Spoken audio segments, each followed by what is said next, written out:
All right, everybody, welcome back to the Week 11 edition of the gambling segment here on Dids in the Dugout. Joined as always by Chad and Hitch, and just like every week, we're brought to y'all by the Rhythm Bet Sporting app. It's one of the best handicapping apps out there. You can go in there and make your own models, all different sports, college football, NFL, NBA. They just launched the college basketball model this past week. Been tinkering with that a little bit. Hitch, I heard you had a pretty good bit of success with the NFL model this last weekend. Yeah, this last weekend I was messing around with it. I tracked it a couple of weeks, but this is the first week that I bet actual money following it, and I think it ended up going 4-1. Plus 6 or 7 units. So I mean, it was pretty doggone good. The other thing I would say about the Rhythm app is, if anyone is using it, they do have a Discord that you can join. It's got a lot of information on it. It's helped me out a lot. It's helped me understand it a little more. It's helped me use it better, I guess. Yeah. And so, we're by no means are we experts, but if you have questions, you can put questions in the comments. We can help. I will try to get you to the right people to help. I know that they've got a couple of guys on that Discord that are on there, I think, 24 hours a day. Yeah, answering it seems like questions. They're on there all the time. Yeah. So if you're having trouble with it, get some help. Don't be frustrated because it's an excellent tool. Yeah. So I did the same with college basketball. I've got one that I've created earlier this week, and I'm spending the week tracking. I'll pick 1 or 2 games out a night, something like that. Same. Just a bet to have some action on something. But going to track that for a week or 2, see how that goes, and if I need to tweak it, I will. And if it ends up being profitable, I'll leave it alone and just keep betting with it. So really cool tool, very useful for all sports. So thanks to Rhythm, all they do, really, really good tool to use when you're preparing your gambling, no matter what kind of sport you're gambling on, whether it be NBA, NFL, or either of the college sports. So really appreciate them. Chad, good to see you again. Me and Hitch recorded a show on Tuesday night talking about the Georgia game. You weren't with us. So won't you give us your thoughts on the upcoming Georgia game here this Saturday before we dive into this? I mean, I'm not optimistic, but y'all know me as not an optimistic person, so that shouldn't be much of a surprise. With news that Pettis may be out on Saturday, I already have concerns with the offensive line. They played fine against Texas A&M, but we also allowed over 20 points to a Texas A&M offense that's not very good. Can we win? Absolutely. I mean, we have talent. It's just going to be we're going to have to play a damn near flawless game, and Georgia's going to have to make some mistakes, right? So that's going to have the MO going to have to be for that game. And if that happens, then Ole Miss has a chance. But it's going to be really tough to do a night game in Athens against that team. That's tough. Yeah. It's kind of like we were talking about. This is. Ole Miss obviously has a chance going into this game. We're incredibly talented ourselves. We're a really good football team. But you're talking about going on the road to a place to play the premier program in the country that hasn't lost at home since 2018. It's 5 years since they've lost in that building. They don't get a lot of night games because they're on the 2:30 CBS slot so much because that's just the draw, right? I mean, you're going to put your best team, best game in that 2:30 CBS slot. So they kind of got a gift here a little bit. They got the night game. They don't get a lot of those. It's going to be a raucous crowd. It's going to be interesting. Obviously, we're underdogs for a reason. They're the best team in the country, have been for a while. So, but Ole Miss absolutely has a shot with the way that Lane Kiffin can put up points, and then they're really good coming out of the gate in particular, right? That's as far as scripting. Come out, jump on them early, and then see where the rest of it goes. It's one of those you break down by quarter or halves. Don't look at it as a full 4-quarter game to begin with. Win, one possession, 1 quarter, 1 half at a time, and then look up in the 4th quarter and see if you got a shot. And if we do, I kind of like our chances. So that's kind of where we're at on it too. So, all right, okay, go ahead, Hitch. No, I was going to say I really like our chances after that Jordan Watkins punt return touchdown. That's going to be our first offensive score, right? Yeah. So, Chad, you haven't heard our show from Tuesday night yet, but I pointed out to Hitch that Georgia's not allowed a punt return this year. Not a punt A yard. touchdown, a single punt return. No punt return yards, not even an attempted punt return. And so we came to the conclusion that Jordan Watkins is taking one to the house to win this game. So y'all believe that we're going to make them punt at least once? Yes. Okay. Absolutely. Oh, right. No. I've already laid it out. Here's what's going to happen. Okay. We win the toss. We defer. They go 3 and out. Punt. Jordan Watkins to the house. 7-0. Let's go Rebels. That's right. And we're off to the races. Okay. So, do you buy that? I don't, but that's fine. Oh. Yeah, you're a pessimist, though. We've already established that. I want to say, y'all better hope that's not what happens. Oh. Jackie Vandegrift better hope that's not what happens. I mean, I hope it happens. Don't get me wrong. Yeah, me too. You know, I'm sure he'll deal with the consequences, whatever comes with it. That's sure. I think the 3 and out is excited. I think the 3 and out is less likely than the punt return for a touchdown, frankly. But you know, we'll see. That defense gonna play, man. That defense gonna play. They're gonna get us there. So, all right. Well, let's go over our week that was in week 10. No, man, we're good. We don't have to do that. But no, we've got to look, man. Bad as I've been, and I still do this every single week. You're just going to have to stick through this one. You're just going to have to take it. Okay, so I went 3-3 last week for minus minus 0.2 units. No. I'm in the negative, but that's a positive for me. Okay, that was a win. 3-3 minus 0.2, so maybe turning in the right direction here. Hitch went 4-2 plus 1.9 units, and Chad's hot streak finally came to an end. 1-5 minus 4.4 units for him on the week. But I've got good news, Chad. I'm in second place again. You were still in first place. Hitch did not overtake you. How about that? You were 28-28 plus 2.42 units. Hitch is 31-28 with plus 1.2 units. And what are you at? Man, I'm bad. That's okay. Let's hear it. We need to hear it. What is it? Bad. 20-37. Okay. How many units? Minus 18.85. Goo. Okay. Yeah, it's bad. It's it could bad. Be worse, but I guess. I've got a plus money parlay for us this week that's just going to lock up the entire competition for me. I'm coming back and I'm ending it this week. All right. Okay. All right. Yeah. So let's go ahead and get started. And as always, we'll start with you, Chad. Get back on track. All right. I got all Power 5 games this week. I almost do. I've got one G5 team. That's it. So I'm going to start with Kansas State and Baylor. I'm taking K-State 20.5 minus 112 against Baylor. Baylor's 116th in the country in PPA on rushing plays. K-State's 14th in allowing havoc on offense, 16th in success rate on rushing plays.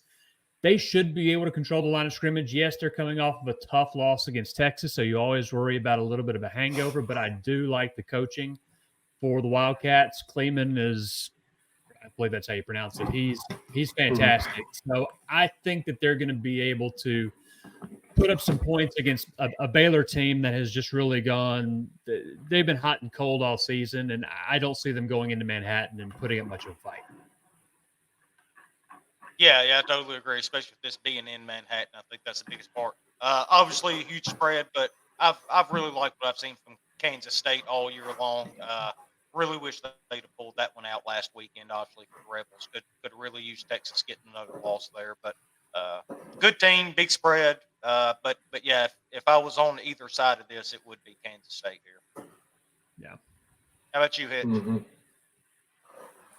Yeah, Kansas State's probably the pick. I'm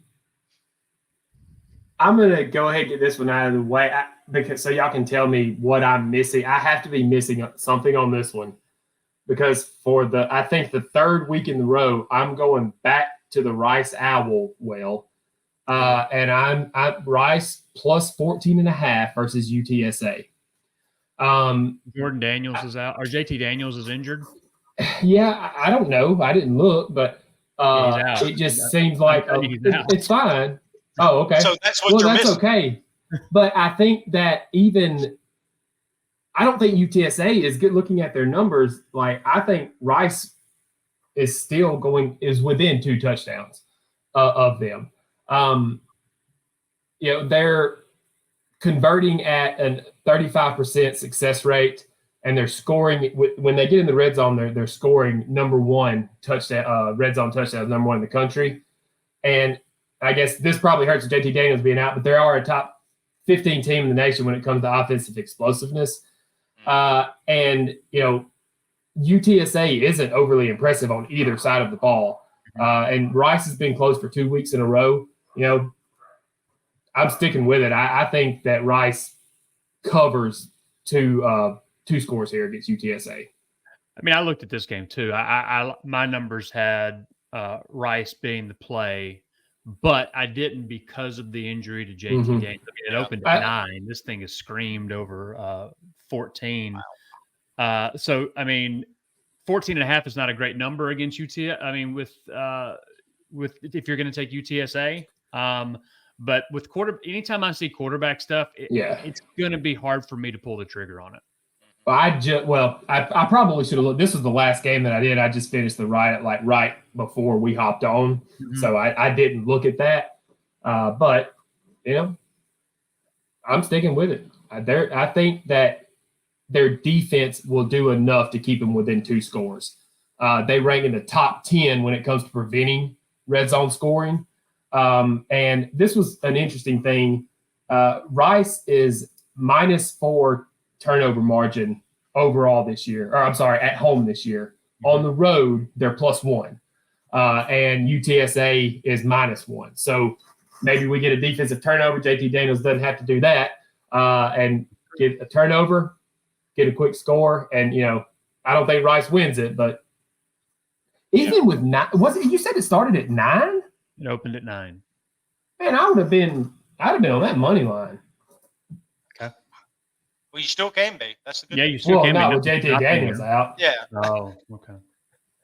Yeah. All right.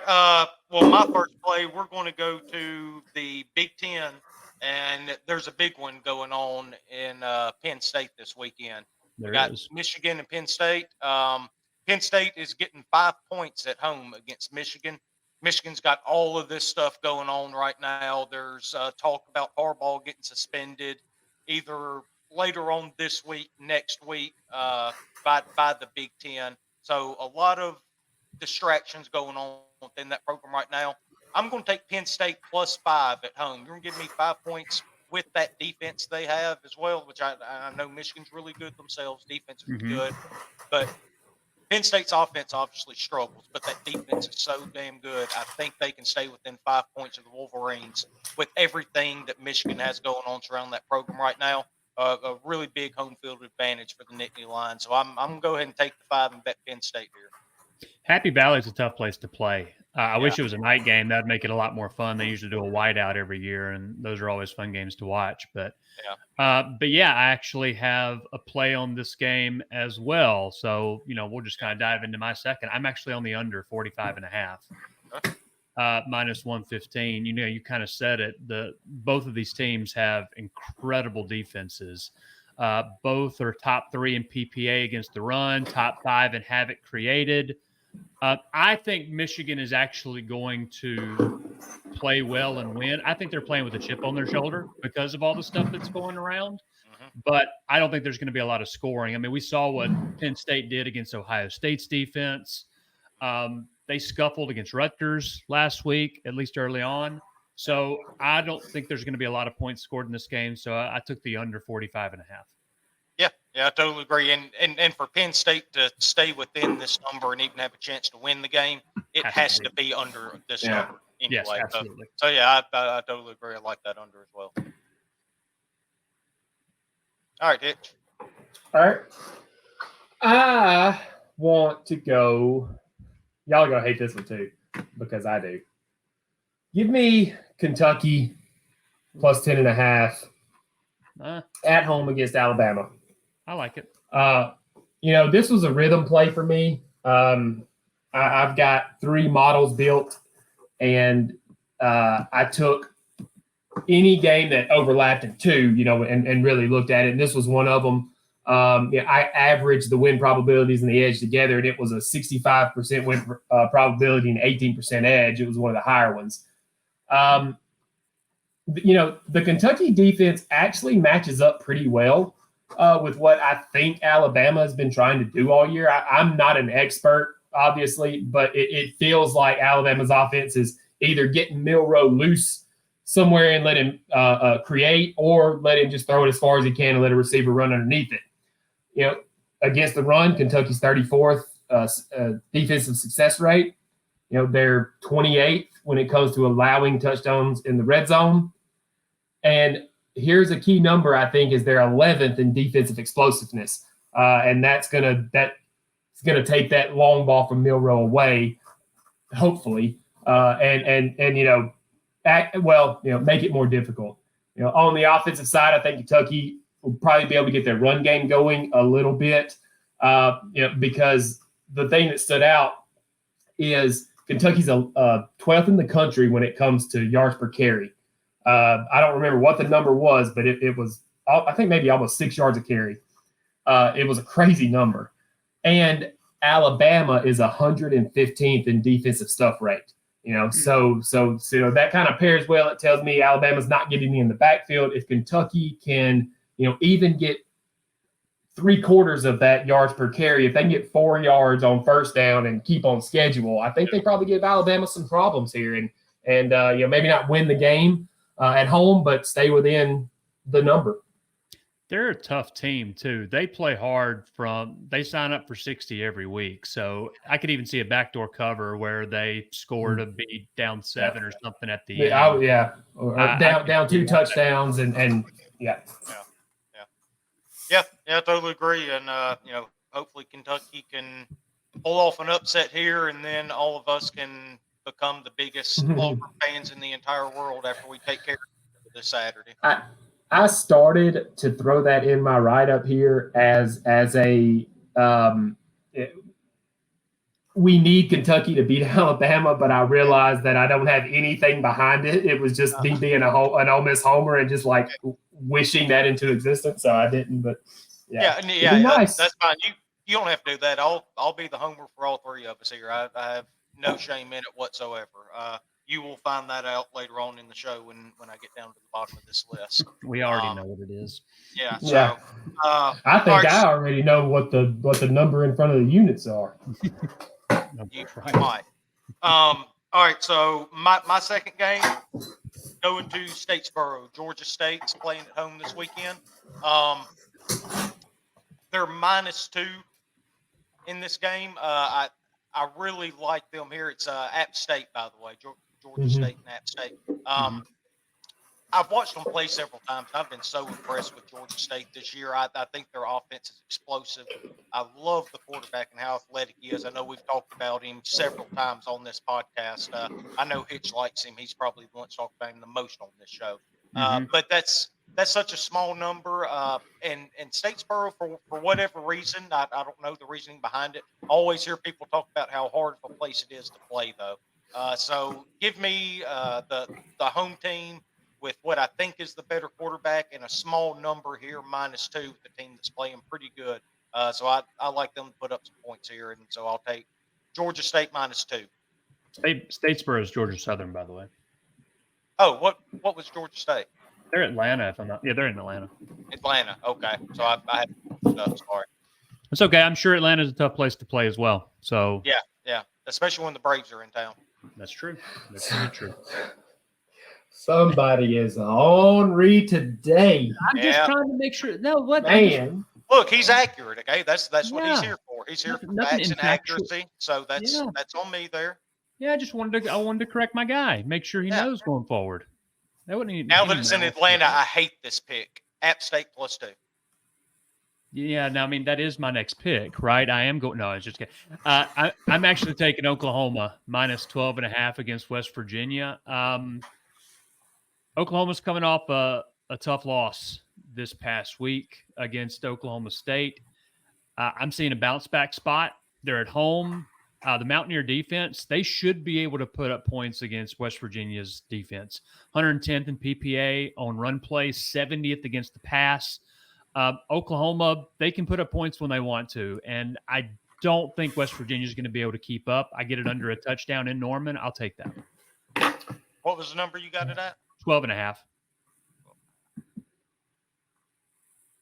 Yeah, this one kept showing up in my rhythms for the under, and I couldn't figure out why. Like it feels like there's going to be a lot of points scored in this one, most of them probably by Oklahoma. Yeah, I didn't get why this one kept showing up for the under, but I what did you say you got it at 12? Yeah, 12.5. Yeah, I actually like the spot for Oklahoma coming off that that tough defeat last week at Oklahoma State. They've got to get right in a hurry, and this is a chance for them to do it. I'm sure they had one hell of a week of practice to get ready for this one up. I got a few spot plays this week. That was one of the things that kind of drove me to some of the picks that I decided on, especially with these next two coming up. Yeah. Okay. Well, maybe you'll talk about one of them then, because I was about to bring up Oklahoma State, but we'll wait and see if you make it that far or not. So, all right, Hitch, what's your next one? I'm going to go Washington State and Cal over 59.5. It's pretty. This one, it's a lot of points, but when I got to looking at it, it's pretty straightforward for me.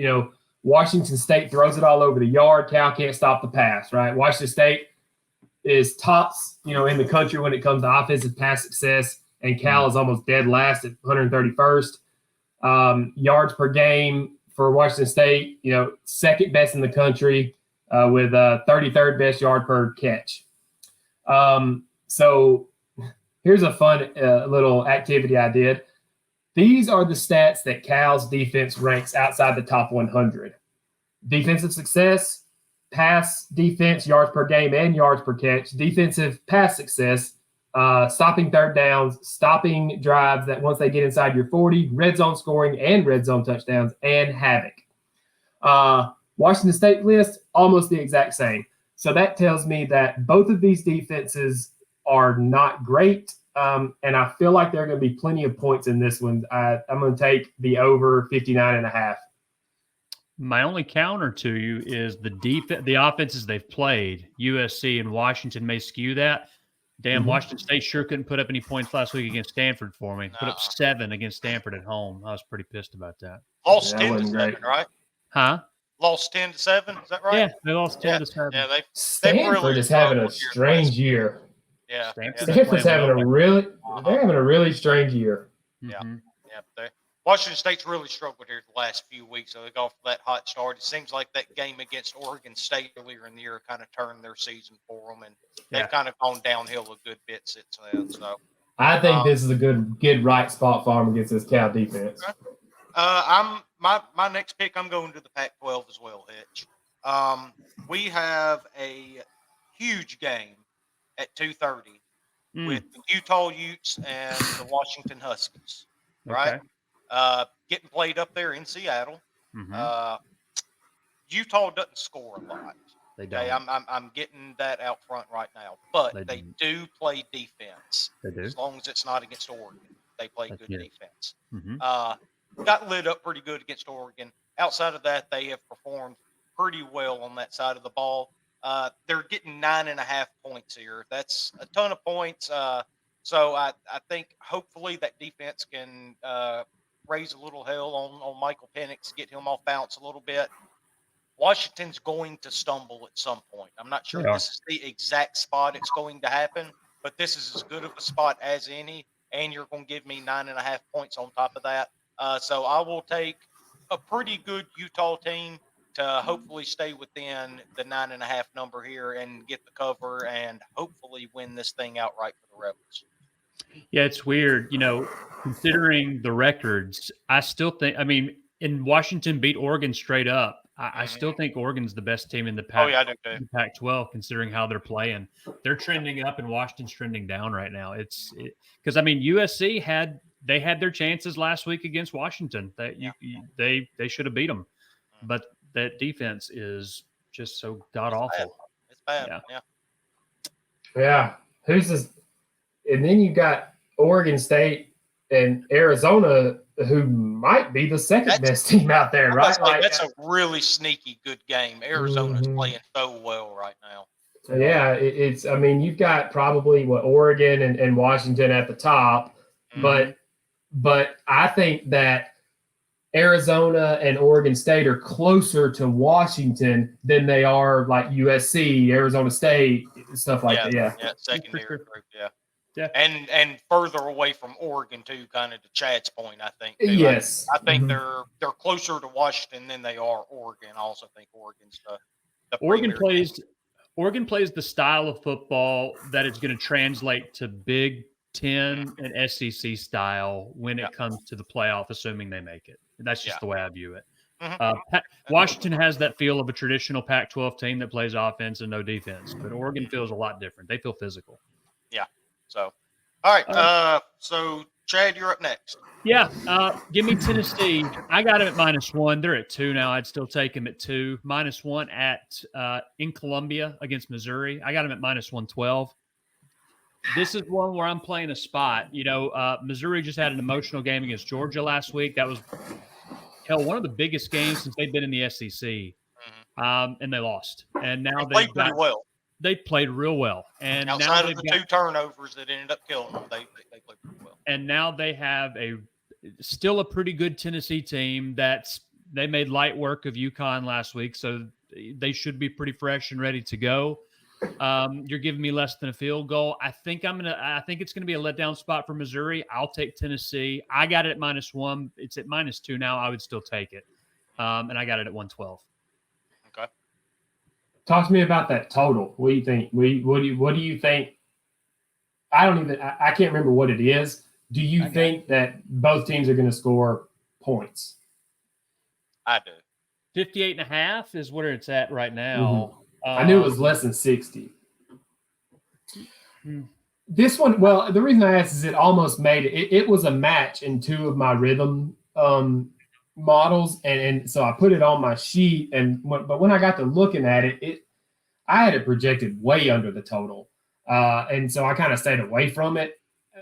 But now that you picked it, and so you looked at it, I wonder if you think what you think the total. What you think about the total? I guess I don't have any strong leans either way on the total. It's kind of fine. I could see it hovering right around that 56 spot. I didn't see anything in the total because Tennessee's defense is pretty good. Missouri's defense is played well, right? So I know I don't see really a big edge either way on that.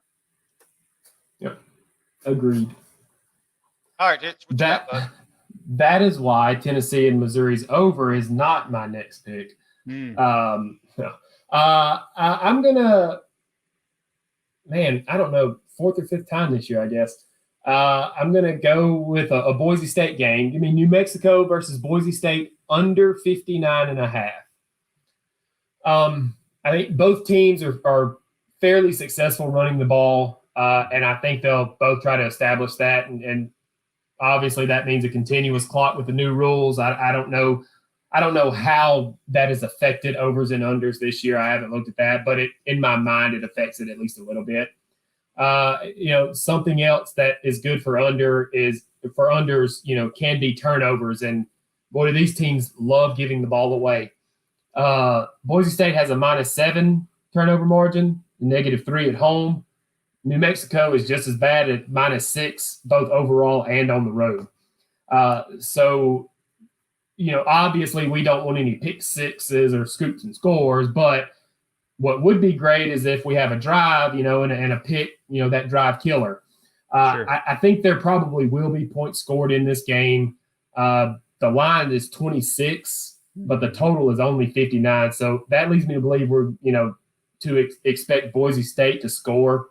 Or expect Boise State to do most of the scoring. And so hopefully Boise State builds a lead, gets to the second half, and just, Taylor Green turns around, hands the ball off, or runs options, and, we run the clock out. We get this under at 59.5. Okay. Yeah, definitely different from the last couple Boise State totals you've taken, right? Correct. Lessons learned, gentlemen. You're growing as a gambler. I'm proud of you, man. Growing. You have not one time heard me say Rutgers, Iowa over 29 this have you. I'm growing as a gambler here. Well, not yet. You still got one pick left. That's true. Oh, y'all, I swear to God, y'all are going to hate that pick worse than if I were to pick Rutgers, Iowa. Okay. So for my next pick, we're going to travel to Columbia, Missouri, where the Missouri Tigers take on Tennessee Volunteers. And I also think this is a great spot play for Missouri at plus 1.5. Okay. Coming off the big disappointing win against Georgia. They played well. They had stuff to build on right there. They're coming home. They're getting points at home against the Tennessee team. Missouri's going to be up for this. Tennessee might be looking ahead a little bit because they get Georgia and Knoxville next weekend. That's kind of their big game, right? So possible look-ahead spot here. So give me a team that's played really well so far this year, particularly at home. Just took Georgia basically down to the wire. It was like 6-point game in the fourth quarter, whatever it was. And you're going to give me a 1.5. I like Missouri to win outright right here. So give me the Missouri Tigers plus 1.5 and suck it, Chad. All right. Well, the standings say it all, so I feel pretty good about my pick. Yeah, that's fair. That's fair. My last play is Miami plus 14.5, minus 116 against Florida State. I think this is a total overreaction to Miami's loss last week. If Miami was a big favorite, I don't like them. I don't like Mario Cristobal as a coach, but I like him in these spots where he's an underdog. This is a rivalry game. This is a game that's usually pretty ugly. Statistically, Miami is solid both on offense and defense. It's the coaching that gets them into trouble. So I don't know. I don't think that they're going to win this game outright by any stretch of the imagination. But 2 touchdowns, they're a good team. I got 2 touchdowns and a hook.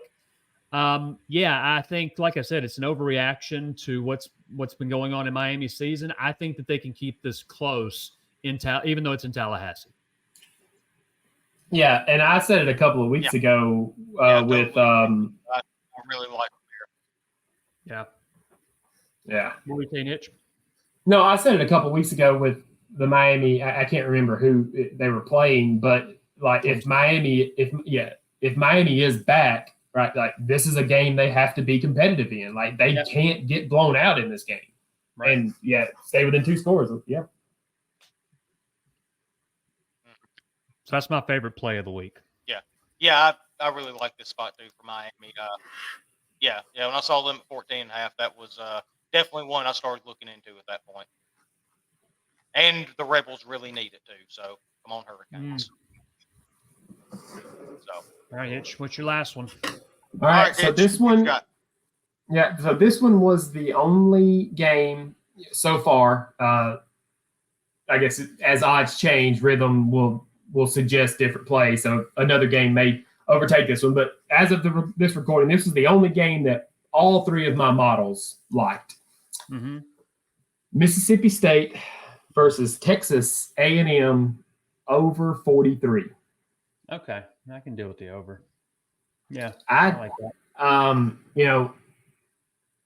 I would have never given this a second look if it hadn't been for rhythm. But you start digging in and the storyline for this to happen is there.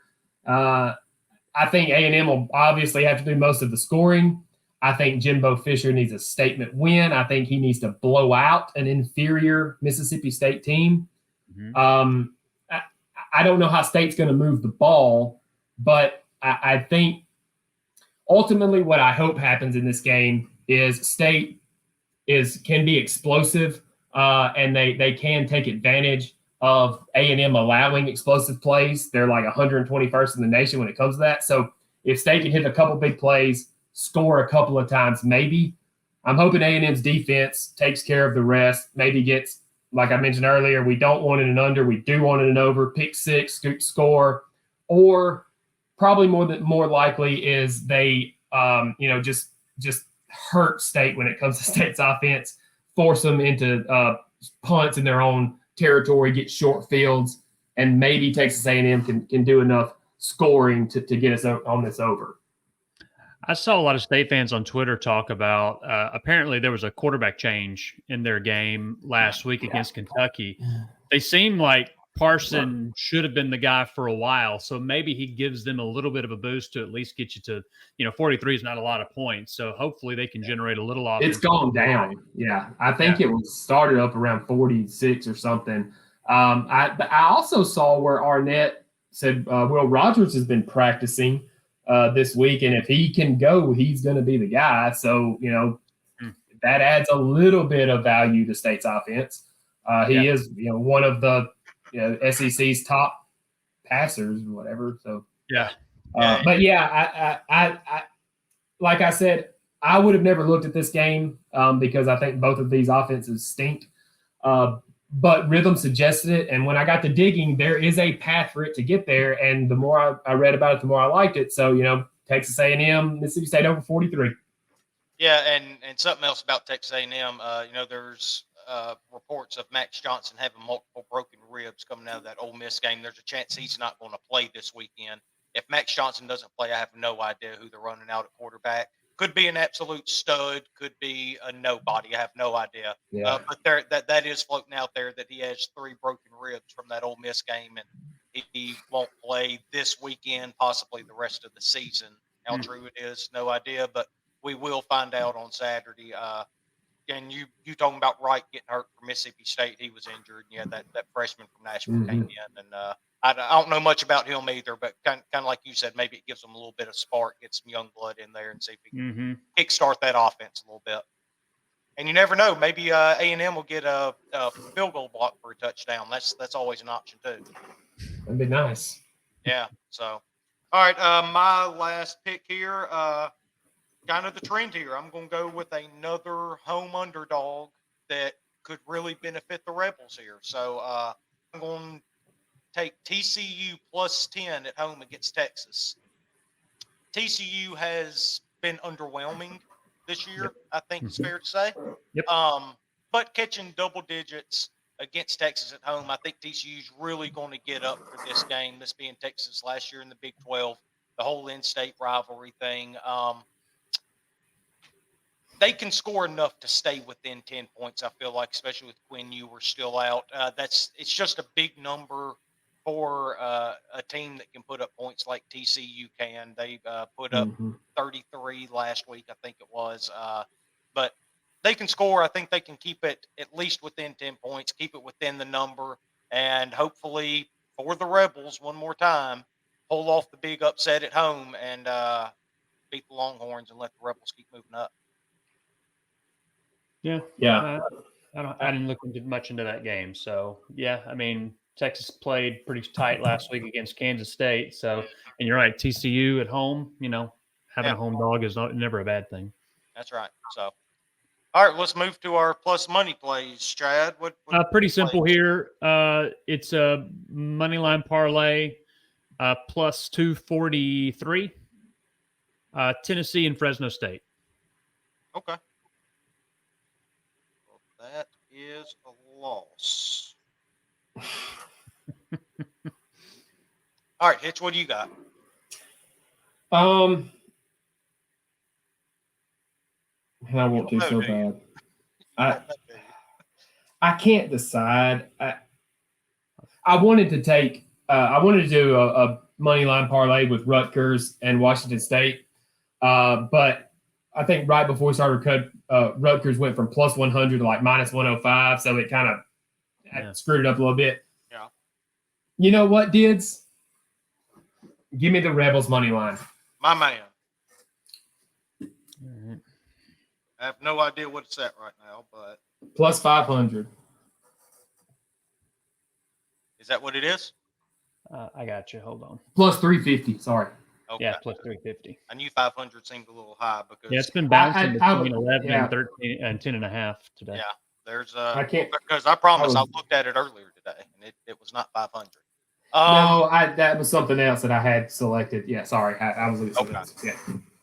All right, guys. So the bet I'm going to use to win this competition this year, I've got a 6-leg underdog money line parlay, and This one's for the Rebels. Okay, I whipped this thing up. I see what you've done. I whipped it up for the Rebels to get things done, shoot us up into the polls. And like I said in the very first episode we ever did, I bet every single thing that I put on this show, and I absolutely bet this parlay that I'm about to give out. Now, only a half unit, though, not full units. Y'all write that down.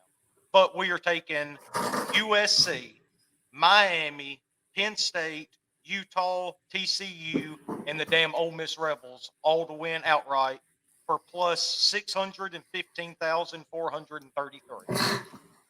All right. So basically, you own Bovada now if you win this. In the bank. I've actually already started spending the money.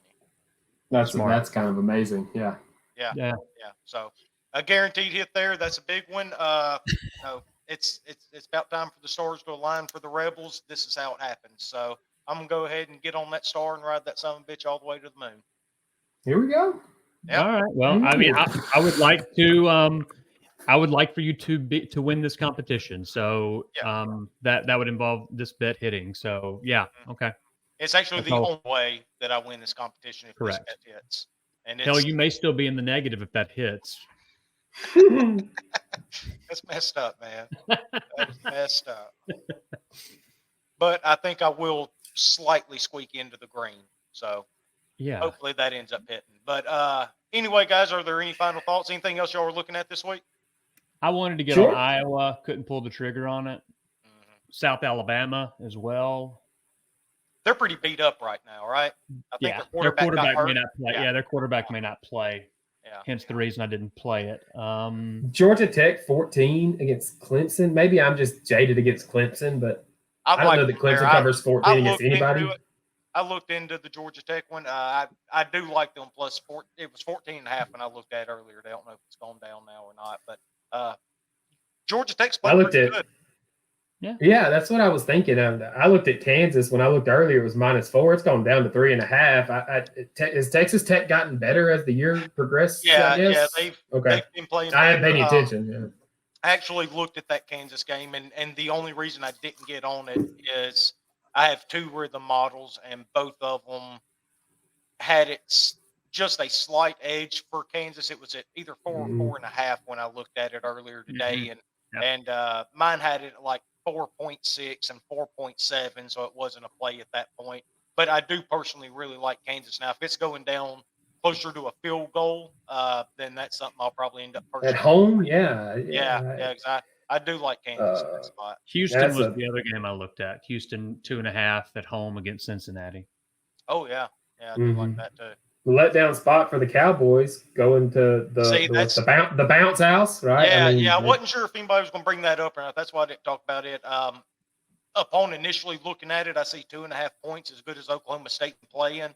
But then you think about that huge emotional game they played last week against Oklahoma, pulling off the Bedlam upset there. And now you're having to travel all the way down to South Florida against a decent team. I mean, Central Florida is not going to, wow anybody, but they're competent. This is a classic home dog in a really, really good spot against their opponent coming off a big emotional win. Just don't know how much they're going to have left in the tank getting down there after this week. So I ended up leaving that one alone. Yeah, and you still have teams fighting for bowl eligibility, right? So, UCF still has – yeah, they still have stuff to play for. So that's another thing that I liked UCF. I looked at UCF as well on the money line. Yeah, I meant to go back and look at Duke, North Carolina, and I didn't. But North Carolina's been playing bad, haven't they? Yeah, but Duke is so beat up. Yeah, man. Yeah, I know that, but it feels like North Carolina got beat by Virginia, and they did get beat by Virginia. Somebody else, right? Yeah, they've got 2 losses. I can't remember who. Like 2 bad losses. Georgia Tech. That's right. Virginia and Georgia Tech, right? Yeah, correct. Yeah. One thing I should mention about my week last week, I kind of got screwed on that Duke game because when I gave it out, it was 12.5. I had no idea. All right, y'all ready? Y'all ready? All right, we'll talk to y'all later. See y'all later. Look, I mean, let's be fair. What did you say? Well, I didn't hear what you said. What did you say? Riley Leonard, he was nowhere listed as being even questionable for the game, and then all of a sudden he's not playing on Thursday night, and that line sinks like a stone. Yeah. So went from 12.5 down to 6.5, something like that. And they did not cover either of those numbers. No, Well, they did not. That was an ugly, ugly game against Wake. Yep. Yeah, it was. I unfortunately sat up and watched every bit of it.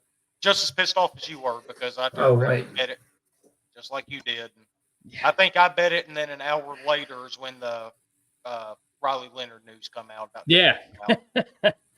So I was quite surprised to see that. Oh, okay, cool. That number that I gave out is dead. Yeah. It's Anything for tonight? I'm on. Wait, I think I've got a rhythm. I got a rhythm with Bowling Green, I think. Yeah. I think I'm on that over. 41.5. Mm-hmm. Good Lord, a lot of big spreads tonight. Yeah, I think I got it at 40.5 when I bet it this morning. I will say I got 40 or 40.5. I got Akron, Miami over 38, Bowling Green -10, Eastern Michigan plus 18.5. Okay. I don't know if I'll bet them or not. That's just what the rhythm is. Well, no, you're going to bet them. More than likely. So. All right, guys, we'll go ahead and get out here. Appreciate y'all stopping by again like y'all do every single week for us. We'll track these, and we'll be back with y'all again next week. And good luck to y'all, and let's make some money, and hopefully it's in this competition and get the Rebels up into that top 4 next week. All right, boys. Enjoyed it. All right. Yeah, let's all write down our excuses for all we lose our bets. Bye. See ya.